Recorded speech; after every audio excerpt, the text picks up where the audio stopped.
اللہ فرما رہا ہے الذین یتبعون الرسول النبی الأمی. اللہ کا فرما رہا ہے تین چیزیں اس میں غور کیجیے گا. اللہ فرما رہا ہے پہلا رسول, دوسرا کیا فرما رہا ہے نبی, تیسرا لفظ امی, جنہوں نے اس کی اتباع کی جو رسول بھی ہے اور نبی ہے, اور ایسے نبی جو امی ہے, ایسے نبی جو امی ہے. اب آپ کو میں ام کے کئی معنی میں بتاؤں گا. اصل جو عربی لغت میں جو ام کا مطلب ہوتا ہے وہ اصل مطلب ہوتا ہے, اصل معنی ہوتا ہے مبدا, یعنی ابتدا, کسی چیز کی جڑ. ام کے ایک معنی ماں بھی آتی ہے, ام کے ایک معنی ماں بھی آتی ہے. ماں کو ماں اس لیے سے ہی کہا جاتا ہے کہ وہ اولاد کی جڑ ہے, وہ اولاد کی کیا ہے, جڑ ہے, اس سے اس کو ام کہا جاتا ہے. اور اللہ کے نبی کو قرآن میں ام اس لیے سے کہا گیا. پہلا لفظ کیا کہا گیا, رسول. رسول اس کو کہتے ہیں جو اللہ کی طرف سے بھیجا گیا ہو. دوسرا لفظ ہے نبی. نبی آیا ہے نبا سے, نبی آیا ہے نبا سے, یعنی باخبر, خبر رکھنے والا. تو اس سے ایک چیز یہ معلوم ہوتی ہے کہ اگر کوئی نبی ہے تو باخبر ہوگا, بے خبر نہیں ہو سکتا. نبی باخبر ہوگا, بے خبر نہیں ہو سکتا. تیسرا لفظ کیا, امی. جو لوگ امی کے معنی جاہل لیتے ہیں, امی کے معنی ان پڑھ لیتے ہیں, ان کا جواب جب مکہ المکرمہ دنیا کا سب سے پہلی بستی, سب سے پہلا شہر جب بنا تو اس کو ام القریٰ کہا گیا. اس لحاظ سے امی ہوا, ام القریٰ کہا. دنیا میں جب پوری دنیا کی جب ظہار ہو رہا تھا, جب پوری دنیا ظاہر ہو رہی تھی, جب دنیا میں شہر بس رہے تھے, قائم ہو رہے تھے, تو اس وقت اللہ نے سب سے پہلا نام کیا دیا, مکہ شریف کو. سب سے پہلے کیا آیا, مکہ شریف آیا, اس کو ام القریٰ کہا گیا. اسی طرح سے لوح جو ہے جس پر تمام لوگوں کے سارے فلسفے لکھے ہیں, جس پر پوری دنیا کے علم لکھے ہوئے ہیں, اس کو ام الکتاب کہا گیا. اس کو ام الکتاب کہا گیا اس لحاظ سے وہ اپنے درجے میں امی ہوا. جب اللہ نے میرے نبی کو امی کہا ہے تو اس کے اندر بھی تو کچھ ہوگا, اللہ کے نبی کے اندر بھی تو کچھ سے جمع بھی ہوگی. ہم اپنے آپ کو کہتے ہیں امت محمدی, امت کی لفظ ام سے آیا ہے. اس کی بھی اصل کیا ہے, امت محمدی. امت جو کرتے ہیں, امت بھی کیا ہے, ام سے آیا ہے. امت کہتے ہیں اس کو ہے کہ بہت سارے لوگوں کے مجمع, بہت سارے لوگ ایک دن پر, ایک مسلک پر جمع ہو جائے, اسے کہتے ہیں محمدی, امتی. اسے کیا کہتے ہیں, امتی. جب اکٹھے اتنے سارے لوگ جمع ہو جائیں تو اس کو امتی کہیں گے. وہ اس لحاظ سے امی ہو جائے تو پھر میرے نبی کو اللہ نے اگر امی کہا ہے تو کوئی تو وجہ ہوگی. اللہ کے نبی کے اندر بھی تو کچھ چیزیں ایسی ہوں گی جو جمع ہوں گی. جب حضرت یوسف علیہ السلام, حضرت موسیٰ علیہ السلام, حضرت عیسیٰ علیہ السلام, حضرت نوح علیہ السلام, حضرت آدم علیہ السلام, حضرت ابراہیم علیہ السلام, ان تمام انبیاء کی جب روحانیت جمع ہو جائے ایک ساتھ, جب ایک کے اندر تمام چیزیں, ان کی تمام تجلیات اگر ایک کے اندر جمع کر دی جائے تو اس لحاظ سے اللہ کے نبی کو امی کہا ہے. اگر موسیٰ کلیم اللہ کے اندر کلمیت پائی گئی تو اس کو کلیم کہا ہے. عیسیٰ علیہ السلام کو روح اللہ کہا گیا. اسی طرح سے آدم علیہ السلام کو صفی اللہ کہا گیا, ابراہیم علیہ السلام کو خلیل اللہ کہا گیا. خلیلیت ان کے اندر پائی گئی خلیلیت کا جلوہ ان کے اندر ملا تو ان کو خلیل کہا گیا. لیکن امی کسی نبی کے لیے اللہ نے استعمال نہیں کیا. امی کسی دوسرے نبی کے لیے نہیں آیا, صرف ہمارے نبی کے لیے کیوں آیا؟ اسی وجہ سے کہ جس طرح سے مکہ المکرمہ شہروں میں سب سے پہلا شہر ہے تو اس کو ام القریٰ کہا گیا, اسی طرح سے ہمارے نبی سرور دو عالم صلی اللہ علیہ وسلم جب دنیا میں تشریف آوری ہوئی ان کی آئی تو وہ سب سے آخر میں, لیکن تمام جہان سے پہلے, اللہ قلم سے پہلے, عرش و کرسی سے پہلے, پوری کائنات سے پہلے اللہ کے نبی پیدا ہوئے, اسی وجہ سے ان کو امی کہا گیا. اللہ کے نبی کو جو لوگ کہتے ہیں امی سے, جو لوگ یہ مراد رکھتے ہیں کہ ان پڑھ ہے, معاذ اللہ. اللہ کے نبی کیوں آئے تھے؟ ان کی بعثت کیوں ہوئی؟ اللہ کے نبی کو بھیجا کیوں گیا؟ اسی وجہ سے بھیجا گیا تھا تاکہ پوری امت کو پوری دنیا کو کیا کرے, سکھائے, پڑھائے. اللہ تعالیٰ قرآن مقدس میں کیا فرماتا ہے؟ یتلو علیہ آیات, تاکہ اس پر کیا کرے, میری آیتیں پڑھے. تو معاذ اللہ یہ بات تو سمجھ میں نہیں آتی ہے کہ کسی ان پڑھ کو پڑھانے کے لیے کیا ان پڑھ آ سکتا ہے؟ ان پڑھ کو پڑھانے کے لیے ان پڑھ آ سکتا ہے؟ ان پڑھ کو پڑھانے کے لیے ان پڑھ نہیں آ سکتا. اور اگر جو یہ کہے کہ اللہ کے نبی ان پڑھ ہے تو معاذ اللہ یہ اس سے ثابت ہوتا ہے کہ اگر کسی ان پڑھ کو پڑھانے کے لیے اگر کوئی ان پڑھ آئے تو سب سے پہلے بھیجنے والا ان پڑھ, اور بھیجا کسی اللہ نے, تو معاذ اللہ کیا اللہ ان پڑھ, اللہ انجان ہے, اللہ جاہل ہے؟ اگر مان لیجیے میں آپ کو کچھ سکھاؤں, اب میری جگہ پہ کوئی ایسا آدمی کھڑا ہو جائے جن کو خود ہی نہیں معلوم ہے کہ علم دین ہے کیا, تو وہ آپ کو کیا سکھائے؟ تو یہاں جو کھڑا ہے اس سے پہلے تو جو کھڑا کیا وہ بیوقوف, کھڑا ہونے والے سے پہلے بڑا بیوقوف تو کھڑا کرنے والا ہے کہ جب تم جان جاؤ کہ ان پڑھا تو پھر اس کو کیا پڑھاؤ گے؟ اللہ کے نبی ان پڑھ نہیں ہے والا. اللہ کے نبی کیا ہے؟ اتنے بڑے عالم ہیں کہ آپ اس بات سے سمجھیں حضرت عیسیٰ علیہ السلام ایک نبی ہے. جانتے ہیں حضرت عیسیٰ علیہ السلام کو؟ حضرت عیسیٰ علیہ السلام کیا ہے؟ ایک نبی ہے. وہ بنا باپ کو پیدا ہوئے. اس کے پیدا ہوئے بنا باپ. جب حضرت عیسیٰ علیہ السلام پیدا ہوئے تو پیدا ہونے کے بعد کچھ لوگوں نے حضرت مریم سے کہا کہ مریم تمہاری ماں تو ایسی نہیں تھی, پھر تم یہ بچہ کہاں سے لے کے آ گئے بنا باپ کے, بنا شادی کے, بنا نکاح کے؟ حضرت مریم نے اللہ سے پہلے ہی اس بات کا جواب دے چکے تھے. اللہ کی طرف سے ندا آیا تھا کہ مریم چپ رہنا, بس اشارہ کر دینا عیسیٰ کی طرف, پوچھو اس امتی سے, اس بچے سے. جب سامنے والے نے یہ کہا کہ اس بچے سے کیا پوچھنا, یہ بچہ کبھی ڈھونڈنے پہ بھی نادان. حضرت عیسیٰ علیہ السلام نے کہا تھا تم پوچھو تو صحیح, انا عبداللہ, میں کیا ہوں؟ انا عبداللہ, پوچھو تو صحیح میں اللہ کا بندہ. ابھی حضرت عیسیٰ علیہ السلام ہے جھولے پہ ہیں, اپنی ماں کی گود پہ ہیں. تو حضرت عیسیٰ علیہ السلام یا اور دیگر انبیاء جب اس دنیا میں تشریف لائے تو وہ لوگ تمام علوم آنے سے پہلے ہی ان کو اللہ تبارک و تعالی نے تمام طرح کے علوم و فنون سے نوازا. آج جو کہتے ہیں کہ اللہ کے نبی امی ہے, ان پڑھ ہے, امی کے معنی سے وہ ان پڑھ ہی نظر آتا ہے. امی کے معنی تو یہ ہے کہ ان پڑھوں کو پڑھانے والا, جس کا کوئی استاد نہ ہو, جو کسی اور سے نہ پڑھا ہو.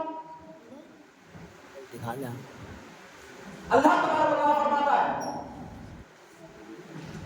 اے محبوب میں تمہیں ایسا پڑھاؤں گا کہ پھر کبھی بھولو گے نہیں, پھر کبھی بھولو گے نہیں.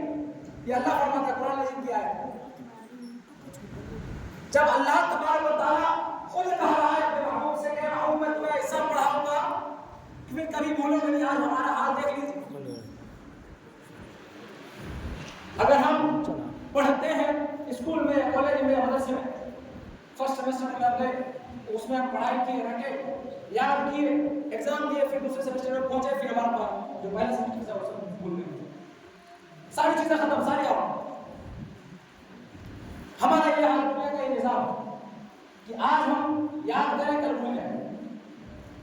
تو اللہ کے نبی کو اللہ نے خود بنایا. قرآن میں ہے نا بات, الرحمن علم القرآن, وہ رحمان ہے جس نے قرآن سکھایا. قرآن کس نے سکھایا؟ قرآن سکھایا کس نے سکھایا؟ اللہ نے سکھایا.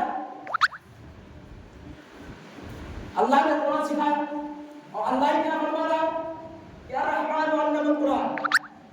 وہی رحمان ہے, وہی رب ہے جس نے قرآن کو سکھایا. جب اللہ تبارک و تعالیٰ خود کہہ رہا ہے کہ میں نے قرآن سکھایا, اور پھر تم کہہ رہے ہو امی ہے, ان پڑھ ہے, تو امی کا معنی ہمارا اللہ ان پڑھ نہیں ہے. امی کا معنی یہ ہوتا ہے کہ کسی سے وہ دنیا میں پڑھا نہ ہو, کوئی اس کا استاد نہ ہو. اللہ تو یہ بھی کہہ رہا کہ اس کو میں نے بھیجا ہے تاکہ تمام عالم کو پڑھائے, تمام ساری دنیا کو سکھائے. اب جو انسان ساری دنیا کو سکھانے آیا ہو, اب اگر وہ کسی سے سیکھتا, اب اگر وہ کسی سے پڑھتا, اگر وہ کسی کے پاس پڑھنے جاتا, تو کیا وہ اس انسان کو وہ پڑھا سکتا تھا؟ کیا یہ بچہ اگر میرے پاس پڑھ رہا ہے تو کل کیا یہ بچہ ہم کو پڑھا سکتا ہے؟ اس کی ضرورت ہوگی کہ ہم کو پڑھا لے, اس کی ہمت کام کرے گی کہ ہم کو پڑھا لے. اسی وجہ سے اللہ نے قرآن میں کہا الذین یتبعون الرسول النبی الأمی, کہ رسول ہیں اور نبی بھی, اور ایسے نبی جو امی ہے, یعنی ان کا کوئی دنیا میں کوئی استاد نہیں. یہ ہمارے نبی کی شان ہے کہ دنیا میں ان کا کوئی استاد نہیں. اگر تم اس کو جاہل کر رہے ہو جس کے اوپر قرآن نازل ہو گئے, جن کی باتوں پر اگر ہم چلیں تو وہ سنت, جن کے طریقے پر ہم چلیں تو وہ سنت, جن کی بات مان کے ہم آج خدا کو ایک مانتے ہیں, جن کی بات مان کر آج ہم توحید کی بات کرتے ہیں, جن کی بات ہم نے مانا, جن کی بات کو ہم نے جانا, جن کی بات کو ہم نے یہ مانا کہ اللہ ایک ہے, کہ ہم نے اللہ کو دیکھا. کیا ہم نے اللہ کو دیکھا یا آپ میں سے کسی نے اللہ کو دیکھا؟ جب ہم اللہ کو نہیں دیکھے, آپ اللہ کو نہیں دیکھے, تو پھر ہم اللہ کو مان کیسے رہیں کہ اللہ ایک ہے؟ ہمارا عقیدہ ہے نا کہ اللہ ایک ہے. کس کے کہنے میں مانتے ہیں؟ کسی جاہل کے کہنے میں مانیں گے؟ وہی اگر انجان آدمی آ کر کے آپ سے یہ کہے کہ آپ فلاں آدمی جو فلاں ایکسیڈنٹ ہو گیا ہے, اب اس بات میں یقین نہ کریں, تو اللہ کی وحدانیت میں آپ کسی کی بات پر کیسے یقین کرتے ہیں؟ کیا ان پڑھ کی بات پہ آپ یقین کر سکتے ہیں؟ جن کے بدولت یہ ساری دنیا آئی. اللہ کے نبی صلی اللہ علیہ وسلم کا چچا حضرت عباس رضی اللہ تعالیٰ عنہ فرماتے ہیں کہ یا رسول اللہ, میں ایک مرتبہ جب آپ حلیمہ کے گھر پہ تھے تو میں آپ سے ملنے کے لیے آیا. کیا فرما رہا ہے کہ میں آپ سے ملنے کے لیے آیا تھا, لیکن آپ اس وقت جھولے پہ تھے اور آپ کی انگلی گردش کر رہی تھی, آپ کی انگلی گردش کر رہی تھی, آپ کی انگلی اوپر ہل رہی تھی, اور چاندنی کا چاند طلوع تھا. میں کیا دیکھتا ہوں کہ وہ چاند تیزی سے گردش کر رہا ہے, وہ چاند گھوم رہا ہے, چاروں طرف چکر لگا رہا ہے. تو اللہ کے نبی صلی اللہ علیہ وسلم ارشاد فرماتے ہیں, اے میرے چچا جان, وہ چاند گردش کی ہوئی نہیں کر رہا تھا. جب میرے انگلی کے اشارے چل رہے تھے تو اس اشارے سے چاند کے ساتھ میں کھیل رہا. ہم آج ہمارے یہاں بچے پیدا ہو تو اپنے بچے کو اگر ایک کھلونا لا کے دیتے ہیں بچپن میں, تو کھلونے سے نہیں کھیل سکتا. اگر وہ بچہ چل پھر نہیں سکتا ہے, اس کو ہم کھلونا لا کے اگر دے دیں پڑھا دیں تو اس کھلونے کو صحیح سے سنبھال نہیں سکتا. اور اس چاند سے سرور دو عالم صلی اللہ علیہ وسلم کھیل رہے ہیں, جس چاند کو دیکھنے کے لیے جب دن بھر منتظر رہتے ہیں تیری شدت کی گرمی کاش چاند نکل جائے رات ہو جائے اس چاند سے اللہ کے نبی صلی اللہ علیہ وسلم کھیل رہے ہیں اس چاند کو اپنی انگلی کے اشارے میں نچا رہے ہیں وہ نبی ظاہر ہو سکتے ہیں وہ نبی انپڑھ ہو سکتے ہیں جس نبی کی حدیث کریمہ کو پڑھ کر آج آدمی محدث بنے وہ نبی ظاہر ہو سکتے ہیں اللہ کے نبی صلی اللہ علیہ وسلم ایک بار اور ارشاد فرماتے ہیں اسی حدیث کا ٹکڑا ہے کہ چچا حضرت عباس سے فرماتے ہیں چچا کیا میں آپ کو ایک بات اور نہ بتا دوں جب میں اپنی ماں کے بطن میں تھا جب میں اپنی ماں کے پیٹ میں تھا یعنی حضرت آمینہ کے پیٹ میں تھا تو اس وقت جب اللہ تبارک و تعالی لوح محفوظ پر لوگوں کی تقدیر لکھا کرتے تو اس لوح محفوظ پر تقدیر لکھنے والے قلم کی آواز میں اپنی ماں کے پیٹ سے سنا یہ شان ہے میرے نبی آج تم کہتے ہو کہ یہاں کھڑے ہو کر کے درود پڑھیں سلام پڑھیں تو اللہ کے نبی نہیں سن سکتے معلوم اللہ کے نبی ماں کے پیٹ میں رہے لوح محفوظ پر اللہ تقدیر لکھے اس کی آواز اس کی کھنک اللہ کے نبی سنے سرور عالم صلی اللہ علیہ وسلم کو اللہ نے امی اس میں سے بھی کہا کہ یہ جاہل نہیں ہو سکتے یہ کیا امیوں میں سے یعنی جو جہالا لوگ تھے عرب میں انہی میں سے ایک نبی پیدا کیا تاکہ وہ کیا کرے سارے لوگوں کو سکھائے جب وہ نبی سکھانے کے لیے آئے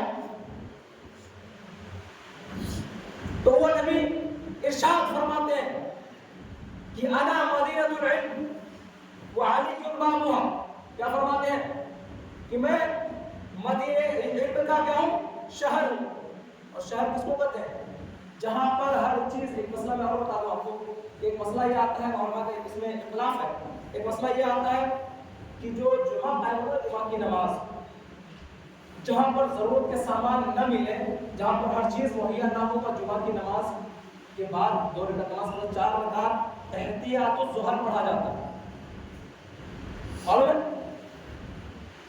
تو شہر کی جو تعریف ہے وہ اصل تعریف کیا ہے یہی ہے کہ جہاں پر ہر چیز موجود ہو اللہ کے نبی نے کیا کہا انا مدینۃ العلم میں کیا ہوں علم کا شہر ہوں یعنی کہ دنیا کی جتنے بھی علم ہیں جتنے بھی علوم و فنون ہیں وہ تمام چیزیں اللہ کے نبی اپنے اندر سمائے ہوئے اور یہ اللہ کے نبی کے اندر جو علم آئے یہ علوم و فنون آئے یہ علوم و فنون کہاں سے آئے اللہ تبارک و تعالیٰ قرآن مقدس میں ارشاد فرماتا ہے پھر میں وہی آیت دوہرا رہا ہوں الرحمن علم القرآن یہ وہی رحمان ہے یہ وہی رب ہے جس نے اللہ کے نبی صلی اللہ علیہ وسلم کو قرآن سکھایا کیونکہ اللہ کے نبی صلی اللہ علیہ وسلم کو جو قرآن نازل ہوا تو قرآن کس نے نازل کیا وہی اللہ وہی رب جو قرآن نازل فرما رہا ایک چیز اور میں بتا دوں کہ قرآن کے اندر سورہ فاتحہ ہے الحمدللہ رب العالمین ہے نا سورہ فاتحہ سارے لوگ پڑھتے ہیں سورہ فاتحہ کو قرآن مجید میں ام الکتاب کہا گیا کیا کہا گیا ام الکتاب کہا گیا یعنی کہ اس میں جو چند اسماء ہے اللہ تبارک و تعالیٰ کے وہ تمام کس میں جمع ہے تمام چیزوں کا اجماع کس پر ہے سورہ فاتحہ پر اس حساب سے اللہ تبارک و تعالیٰ نے سورہ فاتحہ کیا کہا ام الکتاب کیا کہا ام الکتاب یعنی اس میں تمام پوری کتاب کے پورے قرآن کے علوم اس میں جمع تو اس سے معلوم ہوتا ہے کہ وہ جب سورہ فاتحہ اپنے اعتبار سے اپنے لحاظ سے وہ اگر امی ہے تو اللہ نے میرے نبی کو اگر امی کہا تو اس لحاظ سے کہا کہ تمام چیزیں ان کے اندر موجود ہیں اسی طرح سے قرآن میں سورہ فاتحہ اس کو ام الکتاب اس میں سے بھی کہا گیا کہ وہ شروع ہے اس سے شروع ہو رہا ہے قرآن میں سب سے پہلی سورت کون سی سورہ فاتحہ کی ترتیب کے اعتبار سے تو قرآن شروع کہاں سے ہو رہا ہے سورہ فاتحہ سے جب سورہ فاتحہ سے اگر قرآن شروع ہو تو اس کو ام الکتاب کہہ سکتے ہیں تو جس نبی کے صدقے میں یہ عرش و کرسی بنا جس جس نبی کے صدقے میں ہم اور آپ اس دنیا میں آئے، جس نبی کے صدقے میں یہ ساری کائنات بنی، جس نبی کے صدقے میں ذرہ بنا، جس نبی کے صدقے میں سارے لوگ تشریف لائے، یہ سارے لوگ بنے، قرآن ملا ہمیں، نماز ملی ہمیں، اس نبی کو امي اللہ کے نبی اللہ نے اسی سے کہا. ان کے صدقے میں ساری چیزیں آئی، دنیا کی تمام چیزیں جن کے صدقے میں آئی ان کو اللہ نے کیا کہا؟ امی کہا. وہ آیت بھی میں نے پڑھی تھی، الذین یتبعون الرسول النبی الأمی. تو رسول کس کو کہتے ہیں؟ اللہ نے کہا تھا کہ اتباع جو وہ لوگ جو اتباع کرتے ہیں ان کی، جو رسول بھی ہیں اور نبی بھی ہیں، اور ایسے نبی جو کیا امی ہیں، یعنی تخلیق کے اعتبار سے، اظہار کے اعتبار سے سب سے پہلے آئے، تخلیق کے اعتبار سے، اظہار کے اعتبار سے سب سے پہلے آئے، اور دنیاوی اعتبار سے سب سے آخری نبی بن کر کے آئے. یعنی اول بھی وہی ہے اور آخر بھی وہی ہے بعد از خدا. خدا کے بعد اگر کوئی اول ہے تو اللہ کے نبی. اسی وجہ سے اللہ نے قرآن میں کیا کہا؟ امی کا لفظ ہے، میرے نبی کیا امی ہے. تو ایک بات اور، نبی جو آیا نبی نبا سے آیا، نبا، اس کا اصل معنی ہے کہ نبا یعنی خبر پانے والا، خبردار، خبر رکھنے والا. تو اس سے یہ بھی معلوم ہوتا ہے کہ جو نبی ہوگا وہ خبردار ہوگا، باخبر ہوگا، بے خبر نبی نہیں ہو سکتا. اور یہ جو جاہل اور ان پڑھ والا ترجمہ کرتے ہیں کون کرتے ہیں؟ بے خبر لوگ کرتے ہیں. باخبر لوگوں کا ترجمہ کیا ہے؟ کہ ان کا دنیاوی اعتبار سے کوئی استاد نہ ہو، اس کو کیا کہتے ہیں؟ امی کہتے ہیں. اس کو امی کہتے ہیں. سرور دو عالم صلی اللہ تعالی علیہ وسلم جب ان کی تخلیق ہوئی تو سب سے پہلے کیا تخلیق ہوئی؟ اللہ نے اپنے نور سے نور محمدی کو پیدا کیا. اللہ نے کیا کیا؟ سب سے پہلے اپنے نور سے، فرشتوں سے پہلے، عرش و کرسی سے پہلے اور دیگر چیزوں سے پہلے اللہ نے کیا کیا؟ نور محمدی کو پیدا کیا. اس کے بعد سرور دو عالم صلی اللہ علیہ وسلم کی جب تخلیق ہوئی، اس کے بعد ان کے نور سے، یہ سورج آج چمک رہا ہے، اس سورج کو روشنی ملی. اب سوچئے جن کے روشنی سے، جن کے نور کے ایک قطرے سے اگر یہ سورج بنانے کے بعد یہ سورج اتنی روشنی دے سکتی ہے، تو سوچئے میرے نبی کا نور کتنا روشن ہوگا. میرے نبی کے نور کا کیا عالم ہوگا. حضرت ام المؤمنین حضرت عائشہ صدیقہ رضی اللہ تعالیٰ عنہ فرماتی ہیں کہ ایک مرتبہ میں کچھ کسی چیز میں پیمند لگا رہی تھی تو میرے ہاتھ سے سوئی نیچے گر گئی. اس وقت تو بجلی کا انتظام تھا نہیں، تو سوئی جب نیچے گر گئی تو وہ سوئی ڈھونڈ رہی تھی. اتنے میں حضرت حضور صلی اللہ علیہ وسلم روم کے اندر داخل ہوتے ہیں اور مسکراتے ہیں. حضرت عائشہ صدیقہ رضی اللہ تعالیٰ عنہ فرماتی ہے کہ جب حضور مسکراتے ہیں تو مسکرانے کے بعد ایسی روشنی ظاہر ہوتی ہے ان کی مسکراہٹ سے کہ وہ جو کھوئی ہوئی سوئی تھی وہ سوئی مل جاتی ہے. یہ حضرت عائشہ صدیقہ رضی اللہ تعالیٰ عنہ فرماتی ہے جو حضور کی بیوی، سب سے چہیتی بیویوں میں سے ایک بیوی. میرے نبی اگر مسکرا دے تو کھوئی ہوئی سوئی نظر آ جائے. اور جب سرور دو عالم صلی اللہ علیہ وسلم کی ولادت ہوئی تو اللہ تبارک و تعالیٰ کیا فرما رہا ہے؟ اے محبوب، حدیث قدسی ہے کہ اے محبوب اگر میں تجھے نہ پیدا کرتا، اے محبوب اگر میں تجھے نہ پیدا کرتا تو پھر یہ میں اپنی ربوبیت کو بھی ظاہر نہیں کرتا، یعنی میں اپنے خدا ہونے کا بھی لوگوں کو نہیں بتاتا. اگر تجھے تخلیق کرنا مقصود نہ ہوتا، تیری امت کو بنانا مقصود نہ ہوتا، تو میں پھر آدم کو بھی نہیں بناتا، وہ موسیٰ کو بھی نہیں بناتا، عیسیٰ کو بھی نہیں بناتا، یحییٰ کو بھی نہیں بناتا. اور امی کے لفظ سے ایک چیز میں اور آپ کو بتا کہ الف لام ہے، ام کا معنی اصل، جڑ. ام کا معنی کیا ہوتا ہے؟ جڑ. ام کا معنی ایک آتا ہے ماں. ماں کو ماں اسی میں سے کہا جاتا ہے، اسی میں سے کہا جاتا ہے کہ وہ اولاد کی جڑ ہوا. اسی سے آیا امامت. لفظ سے ہی آیا ہے امامت. امامت کہتے ہی اس کو ہے جس کے پیچھے اقتدا کیا جائے. امام کس کو کہتے ہیں؟ مقتدا کو. جس کے صدقے میں امامت ملی، جن کے صدقے میں مقتدا ملا، جن کے صدقے میں ہم اپنے امام کی اقتدا کر رہے ہیں. امام کا مطلب کیا ہے؟ کہ ان کے پیچھے چلنا، امام جیسا کرے ان کے ساتھ ویسا کرنا، یہی تو ہے امام کا مطلب. تو جن کے صدقے میں امامت ملی، اگر وہ اس لحاظ سے امی ہو سکتے تو کیا اللہ کے نبی صلی اللہ علیہ وسلم امی نہیں ہو سکتے؟ یہ اللہ کے نبی ہی کا صدقہ تو ہے کہ جن کے صدقے میں ہمیں کیا ملی؟ امامت ملی. جن کے صدقے میں ہمیں قرآن ملا، احادیث ملے، ہمیں یہ جو زندگی ملی، یہ کن کے صدقے میں ملی؟ اللہ یہاں تک تو کہہ رہا ہے کہ محبوب اگر تجھے پیدا کرنا مقصود نہ ہوتا تو میں دنیا کی کسی چیز کو پیدا نہیں کرتا، یہاں تک کہ میں اپنی ربوبیت کو، اپنی خدائی کو بھی ظاہر نہ کرتا. تو امی کا اصل معنی سمجھانے کا مقصد تھا. امی کا اصل معنی وہ سمجھ گئے. امی کا اصل معنی کیا ہے؟ کہ دنیا کی کوئی استاذ نہ ہو. میں رب تبارک و تعالیٰ سے دعا دوں کہ اللہ تبارک و تعالیٰ ایسے جہلا سے ہم تمام لوگوں کی حفاظت فرمائے. السلام علیکم.